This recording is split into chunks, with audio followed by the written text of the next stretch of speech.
महाकाय सूर्यकोटि समप्रभ निर्विघ्नं कुरु मे देव सर्वकार्येषु सर्वदा।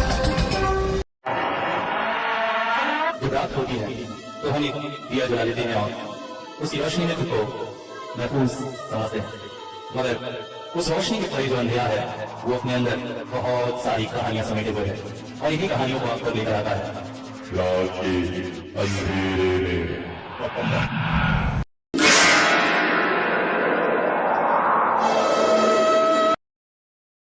आह, 12 घंटे से ज्यादा हो चुके हैं इसी तरह मुझे लेटे लेटे। बार बार कोशिश करके भी मैं अपने हाथ पांव को इन रस्सियों से नहीं छुड़ा पाई और इसकी वजह से हाथ पांव में छिलकर बेहद दर्द होने लगा है। और इस तरह से मैं अपने सर के दर्द को जैसे भूल सी चुकी हूं। चारों ओर खूब अंधेरा है और मैं इस कमरे में पड़ी हुई हूं। तभी अचानक अंधेरे में भी मुझे महसूस हुआ जैसे मेरे कमरे का वो ऊंचा सा दरवाजा थोड़ा सा खुला और अचानक उसमें से एक लंबी सी परछाई कमरे में प्रवेश हो रही थी। नहीं, ये क्या हो रहा है? मैं तो इस वक्त हिल्ले डुल्ले की हालत में भी नहीं हूं। तो क्या साक्षात मौत मेरे कमरे में प्रविष्ट हो रही है? और तभी मैंने उस परछाई के हाथ में एक चमकदार चाकू देखा। नहीं, ये क्या मैं तो चीख भी नहीं सकती। मेरा मुंह कोशिश करके भी एक निरर्थक गूं की आवाज ही बस निकले। मगर तभी वो परछाई धीरे धीरे कमरे में प्रविष्ट हुई और मेरा डर कुछ हद तक कम हुआ, क्योंकि जो मैं सोच रही थी ये परछाई वो नहीं है, मगर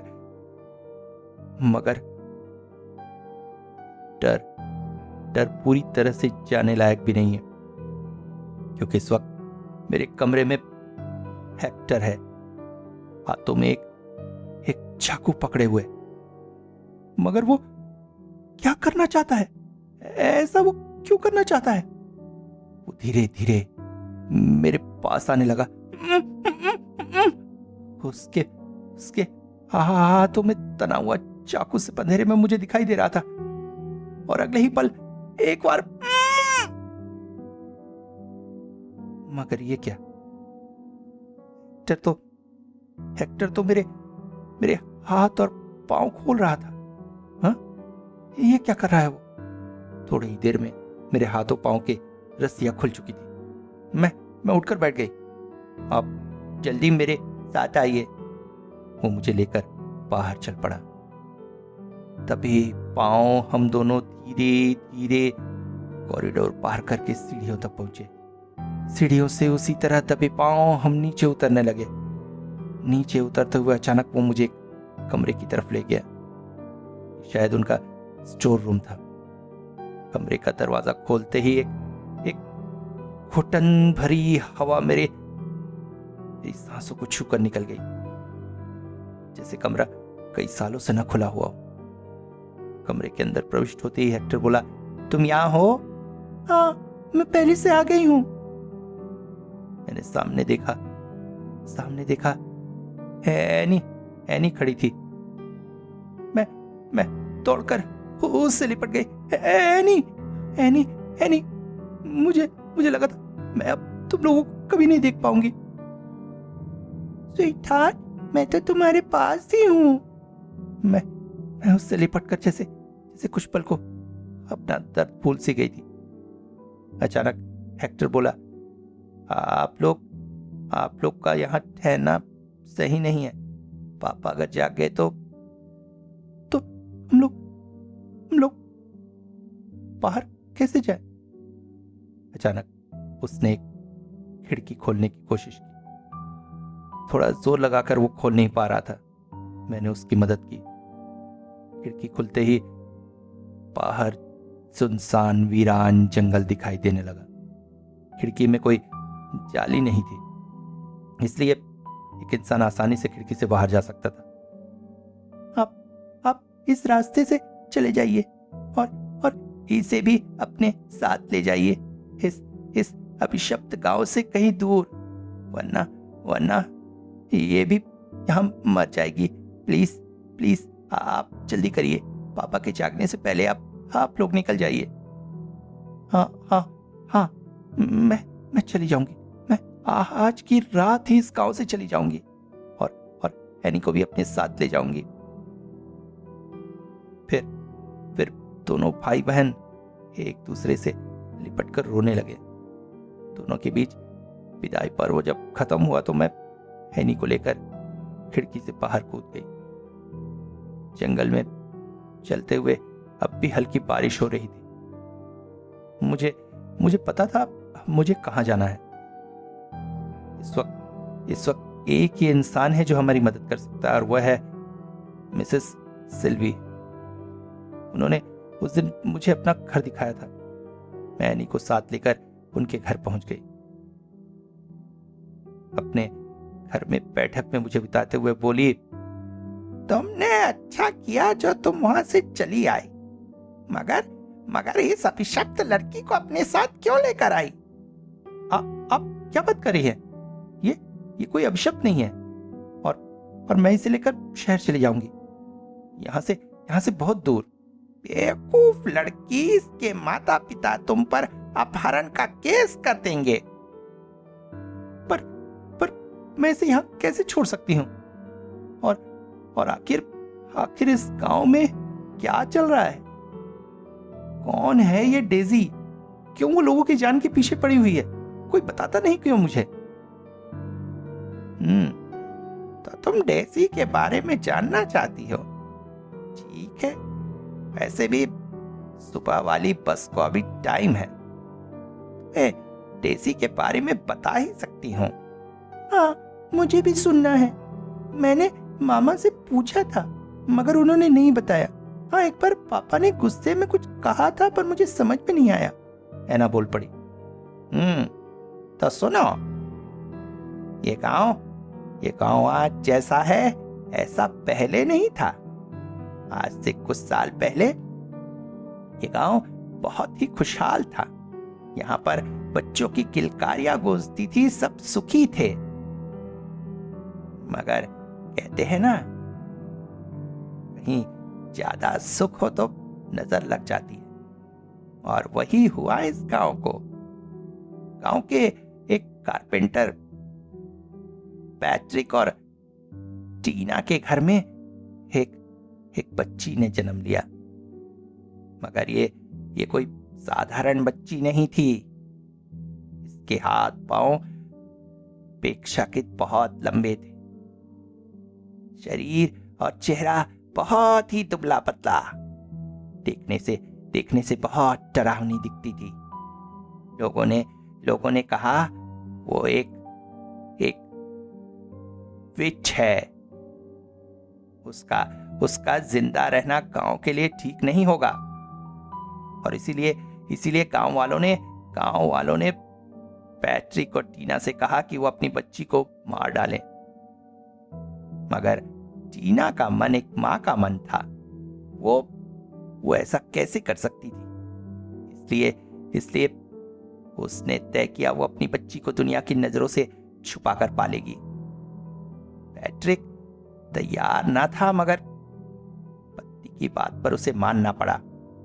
और फिर उन लोगों ने गांव वालों को बता दिया कि उनने अपनी बच्ची को मार डाला है। मगर चुपके वो उसे पालते रहे। जैसे बच्ची, जिसका नाम रखा गया डेजी, बड़ी होने लगी, टीना ने पाया उसने शायद कोई गलती कर दी। बच्ची लंबाई में दूसरे बच्चों से अपेक्षाकृत बहुत ज्यादा थी। सबसे डरावना था उसका वो चेहरा, जो देखने में खोपड़ी नुमा लगता था, और उसकी वो भयानक हंसी। जब भी टीना उसके साथ खेलती तो उसकी हंसी सुनकर डर जाती। धीरे धीरे दिन बीतते गए, मगर डेजी अब धीरे धीरे परेशान रहने लगी। आखिर वो भी एक बच्ची थी। गांव के दूसरे बच्चों के साथ वो खेलना चाहती थी, मगर वो नहीं खेल सकती थी। खासकर उसे लड़कियों को खेलते देखकर बहुत मन होता था। अपने घर की खिड़की से छुपकर वो आसपास खेलते बच्चों को जरूर देखती थी। उसका कोई भी दोस्त नहीं था। ठीक मेरी तरह। मेरे भी स्कूल में सारे लड़के हैं, कोई मुझसे बात नहीं करता है, मुझे बहुत बुरा लगता है, इसीलिए तो मैं स्कूल नहीं जाती हूँ। ऐना बोल पड़ी। ऐना चुप, सुनने दो। फिर आगे क्या हुआ? वो बच्ची बहुत ज्यादा बच्चों के साथ खेलने के लिए उत्तेजित होने लगी। अंत में उसने फैसला किया कि दिन के समय तो वो बच्चों से नहीं मिल सकती, मगर रात को वो घर से निकला करेगी। इसलिए जब पैट्रिक और टीना सो जाते तब वो चुपके से गांव की गलियों में घूमती, लोगों की खिड़कियों से झांककर अंदर खेलते बच्चों को देखती। धीरे धीरे उसकी हिम्मत बहुत बढ़ने लगी। रात में वो लोगों की खिड़कियों से झांककर खेलते हुए बच्चों या सोते हुए बच्चों को जगाकर बोलती, "Do you want to play with me? It's very fun to play." और उसकी इस तरह की बातें सुनकर बच्चे डर जाते। धीरे धीरे गांव में ये बात फैलने लगी। लोग इसे किसी पारलौकिक शक्ति का खेल मानने लगे। बात होते होते टीना तक भी पहुंची और तब उसे पता चला कि उसकी बेटी क्या कर रही है। वो उसे बहुत डांटने डपटने लगी और इसका नतीजा यह हुआ कि डेजी का रात में निकलना बंद हो गया। मगर इसका परिणाम उल्टा हुआ। डेजी अब बहुत ही गुस्सैल और चिड़चिड़ी हो गई थी। स्वाभाविक सी बात है, किसी बच्चे को अगर इस तरह से अब सबसे अलग रखा जाएगा तो और आपके गांव वाले कितने अनपढ़ दुष्ट हैं। अरे डेजी कोई बिच नहीं थी, वो सिर्फ एक सिंड्रोम्स की कमी से ग्रसित थी, जिसमें इंसान के हाथ पांव अपेक्षाकृत बहुत ज्यादा लंबे हो जाते हैं और शरीर कंकाल जैसा दिखता है, मगर होते ये साधारण बच्चों की तरह ही हैं। अगर थोड़ा बहुत उसका इलाज करवाया जाता तो, और आप लोगों ने उसे भूत प्रेत का नाम दे दिया। नहीं, ऐसा नहीं है। आगे सुनो क्या हुआ। एक दिन टीना ने देखा डेजी बहुत गुस्से से घर की दीवार में कील ठोक रही है, और फिर उसने देखा कमरे में बहुत सारी कीलें ठुकी हुई है। उसने डेजी से पूछा वो क्या कर रही है। उसने गुस्साते हुए बताया कि वो गांव के बच्चों को जो उसके साथ नहीं खेलते हैं मार रही है, और अगर जरूरत पड़ी तो वो इसी तरह उन्हें भी मार देगी। उसकी इस बात को सुनकर टीना बहुत ज्यादा गुस्सा हो गई और वो उसे डांटने लगी। मगर उस दिन डेजी का दिमाग 7वें आसमान पर था। अचानक ही उसने हथौड़ी से एक जोरदार वार टीना के सिर पे कर दिया। टीना का सिर फट गया और वो जमीन पर गिरकर तड़प तड़प कर मर गई। पैट्रिक जब घर पहुंचा तो उसका भी वही हशर हुआ, और उसके बाद वो घर से भागकर जंगल में जाकर छुप गई। अगली सुबह कुछ बच्चे स्कूल की तरफ जा रहे थे। अचानक उसने उन बच्चों पर हमला कर दिया और करीब 9 बच्चों को हथौड़ी से मार डाला। फिर वो भागकर जंगल में छुप गई। गांव वालों को जब इस बात का पता चला तो सबने मिलकर गांव और जंगल में तलाशी लेनी शुरू की, और अंत में उनके हाथ पड़ गई डेजी। से बहुत बुरी तरह से मारा पीटा गया। वो मामा मामा करके रोने लगी। तब उन लोगों को समझ में आया कि ये कोई भूत प्रेत नहीं बल्कि एक बच्ची है। और जब उससे और जोर देकर पूछा गया तो उसने अपने माता पिता का नाम बता दिया। और तब उन्हें समझ में आया जिस बच्ची को उन्होंने मार देने की बात कही थी वास्तव में वो जिंदा थी। फिर उसके घर से जब उसके माता पिता की लाश बरामद हुई तब लोगों ने फैसला लिया कि जो काम पहले नहीं हुआ वो अब होना है। और फिर सब गांव वालों ने मिलकर डेजी को जिंदा ही कब्र में दफना दिया। वो लगातार रोती रही मगर लोगों ने उसकी एक न सुनी। और जब उसकी कब्र पर आखिरी मिट्टी डलने वाली थी तब उसके मुंह से शब्द निकले, The game is on. I never die. I always want to play. और जब उसको कब्र दे दिया गया तब गांव वालों को पता चला कि उन्होंने कितनी बड़ी गलती कर दी। डेजी एक अतृप्त आत्मा बनकर इस गांव में अभिशाप बनकर फैल गई। गांव के बच्चे धीरे धीरे मरने लगे, खासकर लड़कियां। तब गांव वालों ने डेजी की आत्मा के साथ एक सौदा किया। इस गांव में कोई भी लड़की पैदा नहीं होगी और अगर हुई तो 4 साल की होने से पहले ही मारी जाएगी। और अगर उसे बचाना होगा तो फिर इस गांव से बाहर की किसी 15 साल तक की लड़की को बुलाना होगा जिसे डेजी उस लड़की के बदले में ले जाएगी और उस लड़की की जान बख्श देगी। मगर कभी अगर ऐसा नहीं हो सका तो वो लड़की मर जाएगी। तब से इस गांव के लोग यही प्रार्थना करते हैं कि गांव में लड़की ना पैदा हो, और अगर होती है तो अब तुम्हें समझ में आ रहा है आखिर तुम्हें इस गांव में क्यों बुलाया गया है? क्या?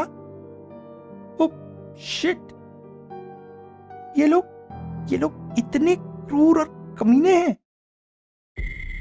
अभी हम बात कर ही रहे थे कि अचानक मैंने ऐना को अपनी बाहों में जकड़ लिया। मिसेस सिल्वी के ठीक पीछे एक बड़ी सी परछाई मुझे दिखाई दी जो धीरे धीरे हमारी तरफ बढ़ रही थी। और अचानक ही मिसेस सिल्वी का कटा हुआ सर टेबल पर धड़ाम से गिर पड़ा और कमरे में भयानक हंसी गूंज उठी।